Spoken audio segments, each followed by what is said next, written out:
আজকে আমি মায়ের সম্বন্ধে দুটি কথা বলতে চাই।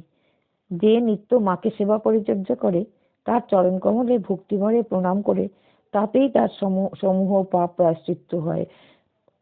সে দুঃখী হলেও ধীরে ধীরে সুখী হয়।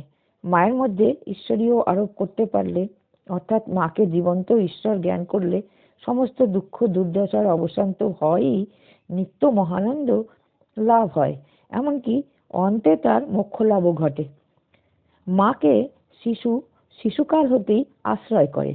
ভূমিষ্ঠ হবার পর মায়ের কোলেই তার অবস্থান। মাতৃস্তন্যই তাকে বাঁচিয়ে রাখে। যখন তার কোনো বোধ জন্মায়নি, তখনও সে মাকেই একান্ত আপন বলে জানে। মা ভিন্ন কচি শিশুপুত্রের আশ্রয়স্থল আর কেউই থাকে না। শুধু শিশুকালেই কেন, মানুষের বৃদ্ধ হয়ে গেলেও নানান সমস্যা ও শোক তাপে জর্জরিত হয়। তখনও তার চিত্তবৃত্তি শান্ত হয় মাকে স্মরণ করে। মানুষের হৃদয়ের অন্তঃস্থল হতে যে দীর্ঘশ্বাস পড়ে, এমনকি যে হাই তোলা হয়, তাতেও আসে মাতৃনাম, মা গো মা।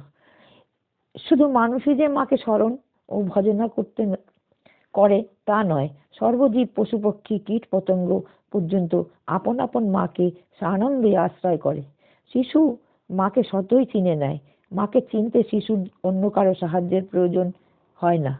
মাতৃত্ব এমনই বস্তু, মাতৃত্ব প্রণাম করা যায় না। মার তুলনা মাই। মাতৃ স্নেহ অপরিমেয় স্নেহরস, সিদ্ধ বস্তু। এ নিয়ে তর্ক বিবাদের প্রয়োজন হয় না।